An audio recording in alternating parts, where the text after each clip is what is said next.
Hello, welcome back. I'm Jaren, and in this video we're going to make some lo-fi hip-hop, like this.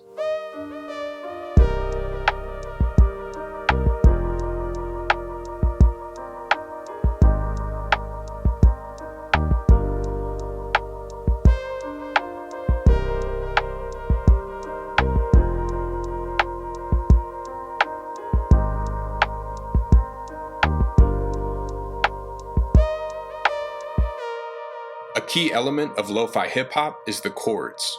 The original recipe for this genre was taking an old jazz recording and adding subtle boom-bap style drums.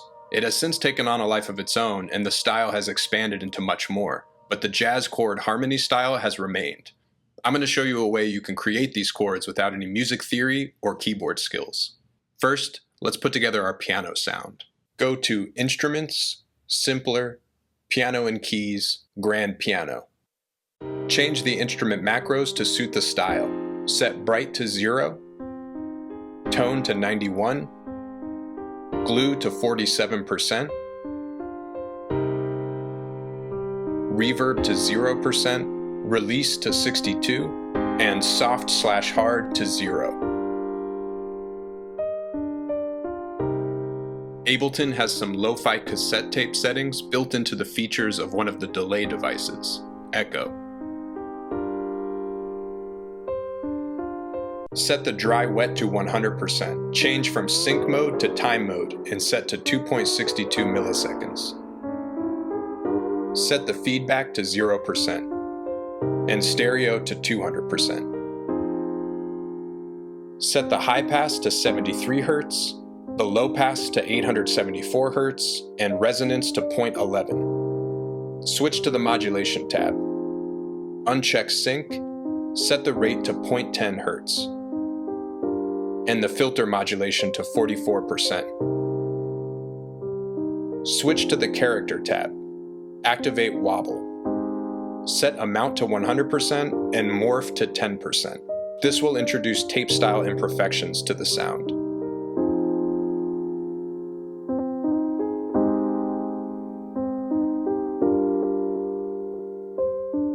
Activate noise to get a bit of tape-style hiss. Set amount to 60%. Now add hybrid reverb. Set blend all the way to the left. This makes it so we only hear the convolution reverb. Set the dry wet to 100%. Set the pre-delay to 0. Activate bass mono to keep the low end central. And set the vintage setting to old to enhance the lo-fi effect. Now that we've got our piano sound, let's create the chords. First, we'll need the scale MIDI effect. We are going to write our song in the key of C minor, so we can choose the minor preset. Scale makes it so that no matter what note we play, it will be forced into the notes of our selected key.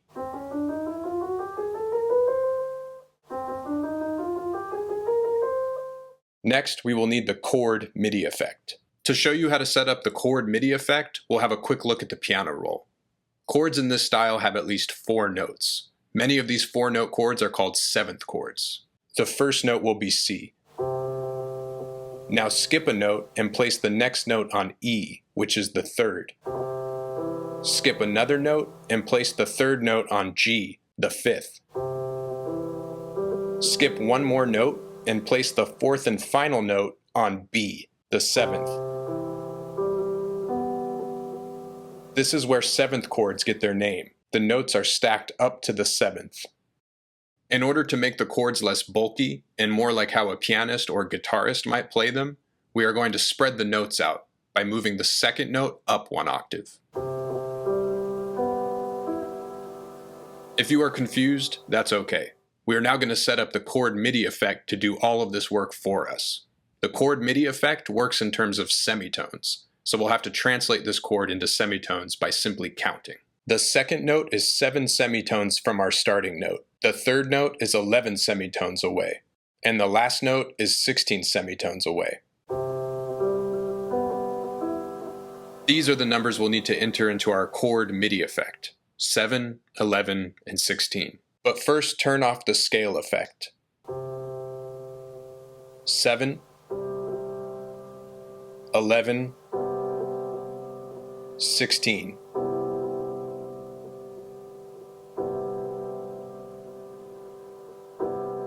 Now when we play a single note, we get the note we play plus the 3 others, creating our 4-note chord. Since we want to be in C minor, turn scale back on and make sure it is after your chord effect. The minor scale works well for the lo-fi hip-hop style, but every scale has its own color or feeling. Experiment with some of the other scale presets. Expand the settings by clicking the colorful bar on the left. Turn on the piano roll scale function and set it to C minor. Now the piano roll highlights the notes of C minor.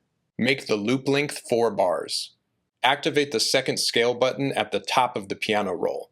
This folds the piano roll and now only displays the notes of our scale. First, enter a C note.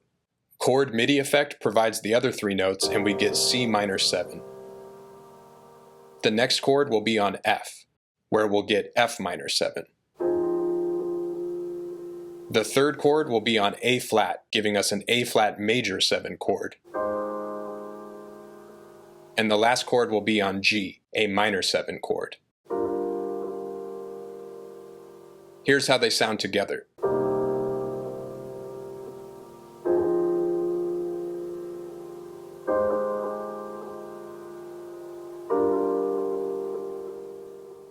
This is just one possible chord progression.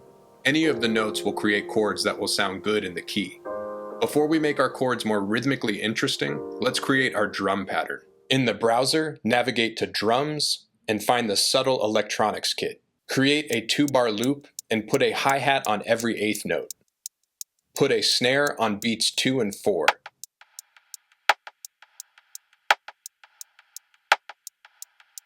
Now we'll dial in the sound by adjusting some of the drum rack's macros. Set tone to 0. Kick thicker to 0. Space mod to 0. Space amount to 0. And change the high cut to 6.3 kHz. Shift the second and fourth chord notes by 1/8 note.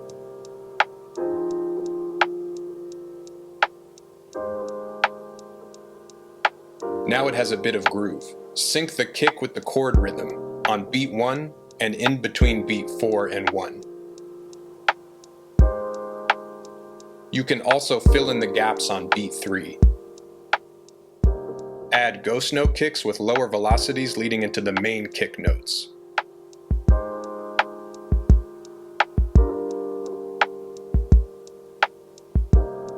Now let's take this a bit further. Create an empty MIDI track. Set the input to the piano track. Arm the track and hit record.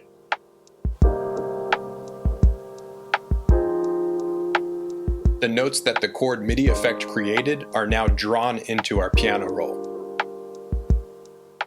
Drag this MIDI clip onto your piano track. You'll need to turn off the scale and chord MIDI effects because we don't need them adding or altering notes since we already have our chords fully represented in the piano roll. But if you're feeling adventurous, leave them on and go into super jazz mode.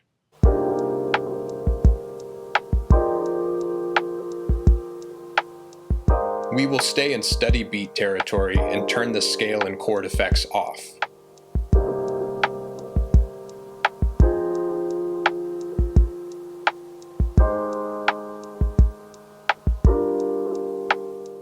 Now that we have all of our notes in the piano roll, we're free to move them around.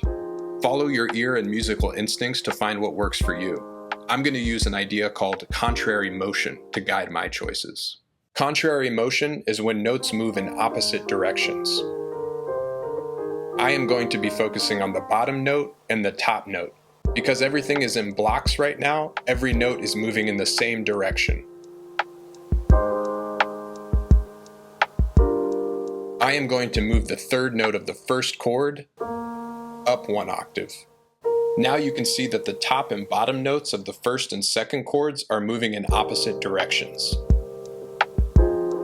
This is contrary motion. Let's see if we can make this happen between every chord. Let's move the top note of the third chord down 1 octave. Now the top and bottom notes of the second and third chord move in opposite directions.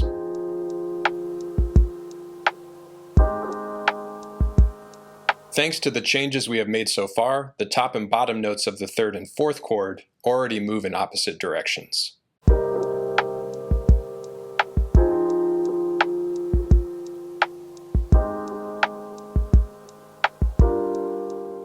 We have contrary motion between every chord. Next, we will break the chords up by arpeggiating them right before each chord change. Select the top 3 notes and shorten them by 3/8 notes. Now we will fill these 3 spaces back in with the notes one by one. Now repeat this for the second and third chords.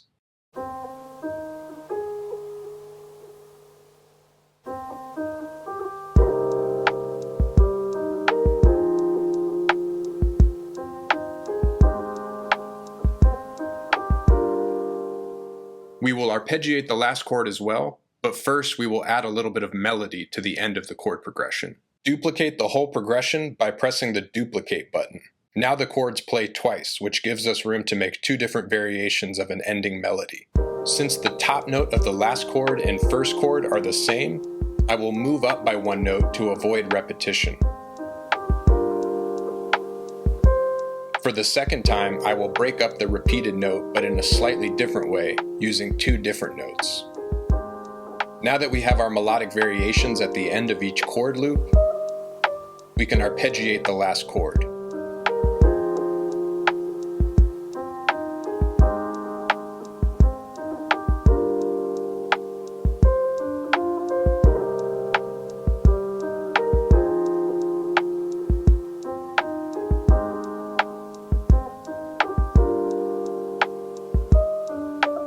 Next, let's create our bass part. We'll use an analog preset, Saw Pure Muted Bass, and we'll make a couple small adjustments.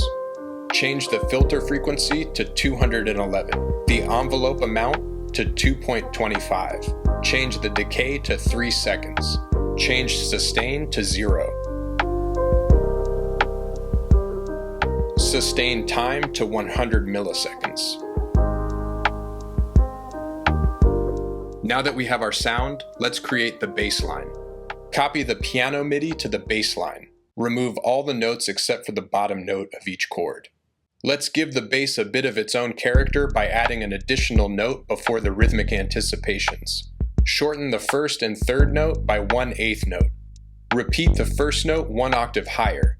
Make this note short. For the third note, add the 5th of the chord, an E flat, using the same rhythm.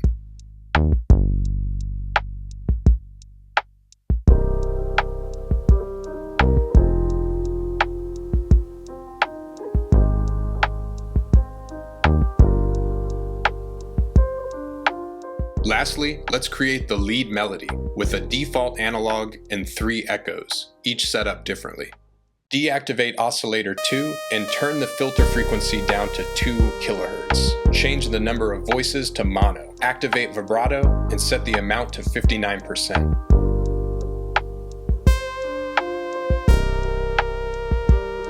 Set the keyboard error to 86%. Now activate glide and set to 55%. Adjust the amplifier envelope. Set attack to 150 milliseconds, decay to 1.18 seconds, sustain to 0, and release to 5 milliseconds.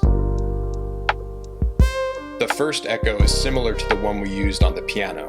Set dry wet to 100%, change sync to time, and set to 5.54 milliseconds. Set feedback to 0%. Switch to the character tab and activate wobble. Set amount to 70%. Turn off repitch. Add a second echo to create sustain. Set dry wet to 50%. Change mode from dotted to notes and set to 1/16. Set feedback to 100%. Set high pass to 155 Hz and low pass to 4.41 kHz. Set reverb amount to 25%. Switch to the character tab and activate ducking. Set threshold to -48 and release to 750 milliseconds. This makes it so the echoes start after the main notes are finished playing. The third and final echo will create a stereo ping-pong delay. Set the dry-wet to 40%, set the feedback to 100%, change the mode to ping-pong, switch to the character tab and activate ducking. Set threshold to -24 and the release to 431 milliseconds.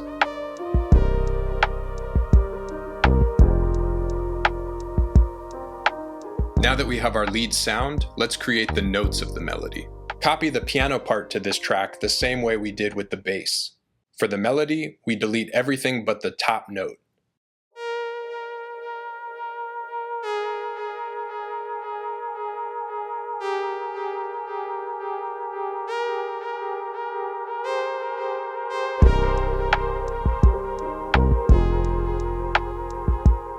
I wanted to keep it as simple as possible, so I removed all of the notes in between and left only the ends of the bars leading to the downbeat.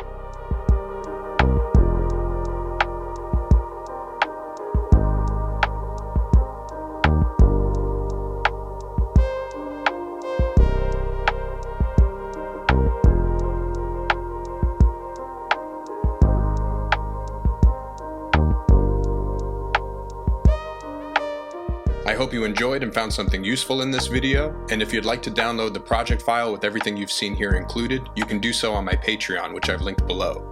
Also, there will be a part 2 of this video where I use my vintage keyboard collection and guitars to build upon this sketch and create a free sample pack. Subscribe so you don't miss out on that. Thanks for watching, and I'll see you next time.